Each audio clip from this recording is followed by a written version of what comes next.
Hey guys, Chris again from ClassicVWBugs.com, and in this tip I'm going to show you how to replace your battery tray area on your VW Beetle. This is a common area that rots on bugs due to the battery acid that leaks out over time from the battery and onto the metal and eats away the metal. What you can see I'm doing here is I'm using a piece of chalk and I'm mapping out where I'm going to cut the bad metal off. You want to keep as much good metal as possible and just make a good section, a good clean square section to cut off the rotted metal, the weak metal. And what I'm going to use is a brand new replacement battery section that they sell for these cars. It's a common area that always rots, and it's also one of the areas you want to inspect before you buy one of your cars, buy your bug at least. Here's a new battery pan section. They do sell just the battery section, but I bought the whole rear quarter section. But what I'm doing here is I'm going to cut off the section I need. And you want to make sure on this new section you're a good ½ inch longer, bigger, just because you need it to overlap the old section that's going to be cut out, and you need that support. Here's a couple tools that I bought from, but this one's by Milwaukee. It's like a cutting wheel utility.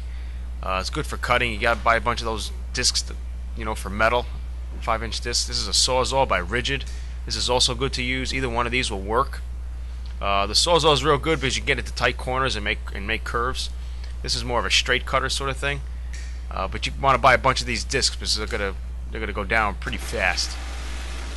You see, I'm using the Sawzall right now to cut.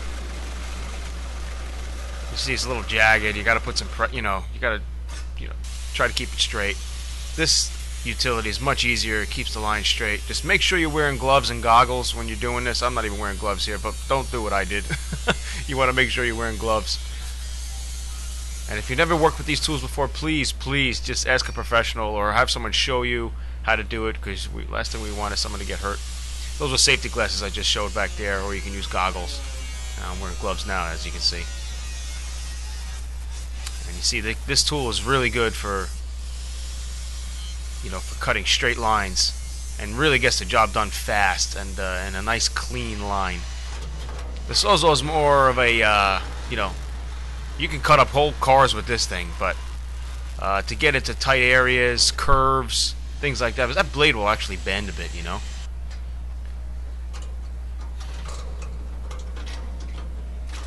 So as you can see, it's a very powerful tool. You're gonna probably want to buy a bunch of blades for this as well. You see, I can make a turn with this and cut off that whole piece of metal there. And I'm just getting the other tool out again, just to get some of the straight areas cut. You see the wheels winding down, pretty small. So time to get a new one. And here's the Sawzall again on the turn, which makes it much easier to cut.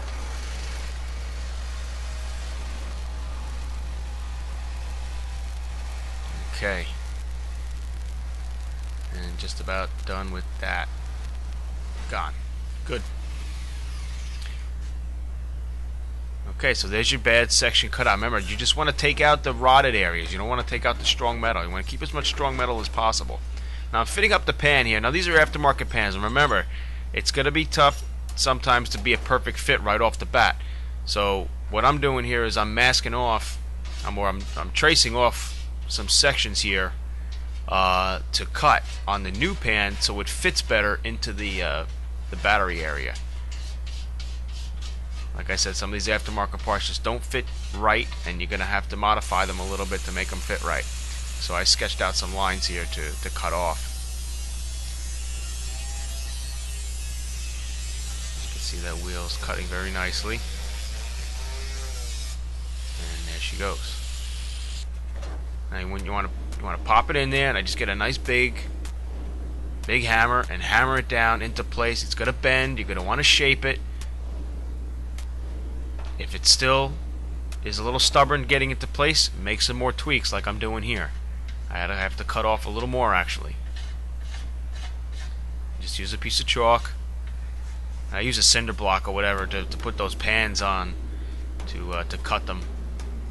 And then see, I'm also using the hammer here to shape the metal on the pan, the existing pan, just so the new pan will work.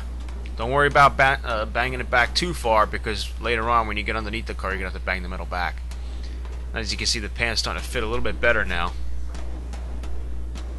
I'm getting it into the corners, I'm shaping it, and pretty much now we're ready to weld it in. But before you do that, on my Milwaukee little wheel here, or you can use a wire wheel, we're going to take the paint off the pan, because if you're going to weld, you need metal to metal. It's got to be down to metal. It can't have any paint on it, because you're not going to get a clean weld if you have paint on it. So you want to take all the paint off of where you're going to be welding. So there's a grinding wheel that they sell for this tool,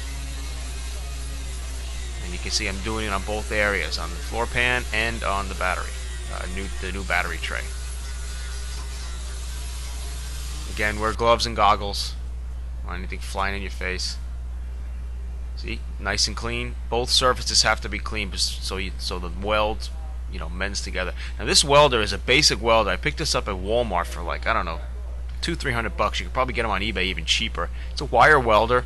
It's a basic welder. If you've never welded before, there's plenty of how-to videos out there, probably either on YouTube or a DVD, to learn how to weld. This is pretty simple to use. You just put the two pieces together and make sure they're close. And this is the mask that came with the unit, but I bought a helmet just for better safety reasons. But now basically, you don't want to ever not weld without a helmet on. You need a helmet or that welding masks, because you don't want to look into the weld while you're welding.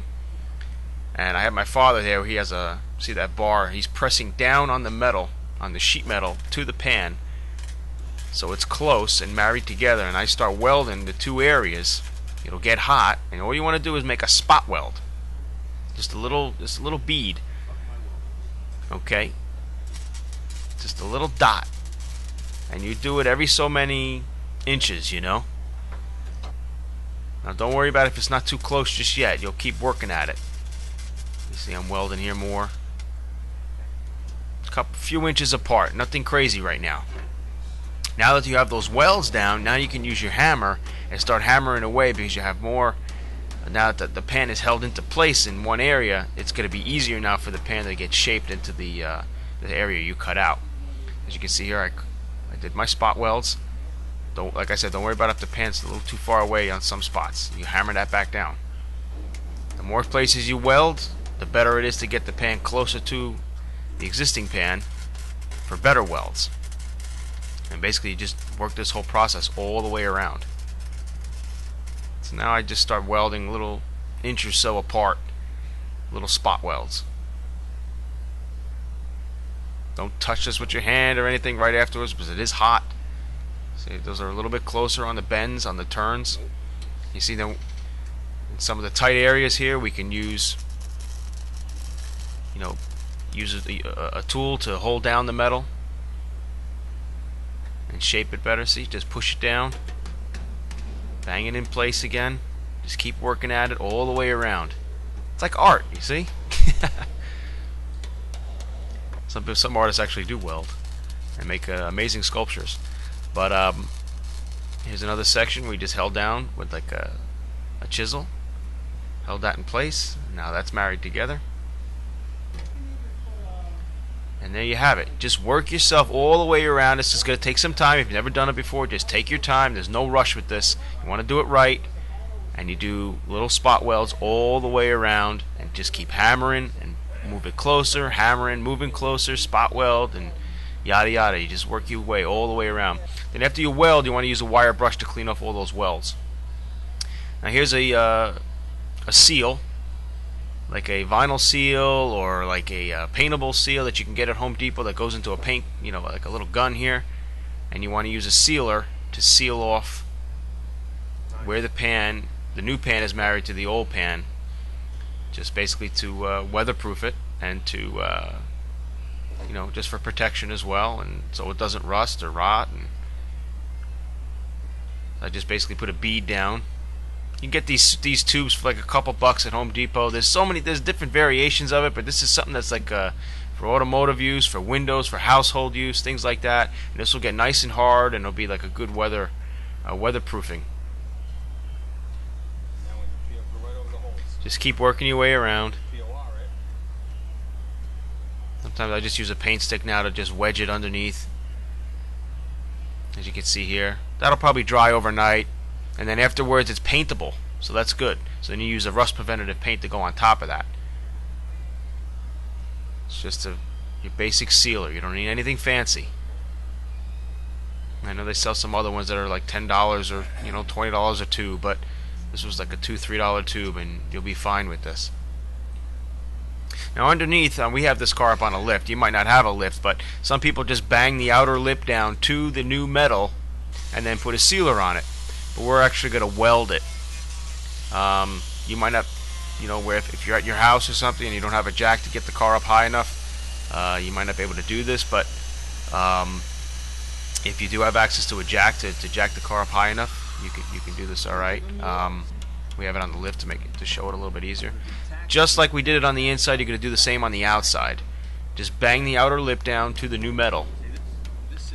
Might be a little stubborn in some spots, but see, this one area you will just push it up, just like my father's doing. Hit the weld on it, and then just keep working your way around. See, pushing it up to a spot weld.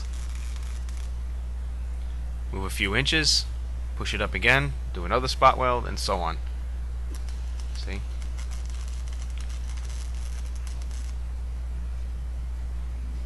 I would definitely practice on some spare metal first before doing any sort of welding if you've never welded before. And there you go, just all the way around. And you do the same thing like we did on the inside. Then you get a sealer. So here's that wire brush that I was telling you about before. You want to put a wire brush on all these spot welds to clean it up and make sure it's then down to metal. It's shiny. And then you can put your sealer on it. See, nice and clean. There's our sealer. It's a universal sealer, like I said. A couple bucks. My dad is using a squeegee to fit it into those crevices there. Like a nice smooth look without showing a bead, really. Makes it look a little bit nicer after you paint it with a rust preventative paint. And here's the POR 15 that I always use. It's about 40-50 bucks a can for the quart. I get always the gloss black, and this is what will, basically stop your car from rusting ever again. Use a brush that's cheap that you're gonna want to throw out because you'll never be able to use the brush again. Make sure you wear long clothing and gloves, because if this stuff gets on you, it's only a matter of time, like sometimes a good month, before it actually comes off your skin. We coat all our pans with this, and see, it looks brand new. Looks nice. And that's all there is to it. We do this to all our pans on our Volkswagens, and I definitely recommend it. We even do it on the luggage area. Any questions? Chris at ClassicVWBugs.com.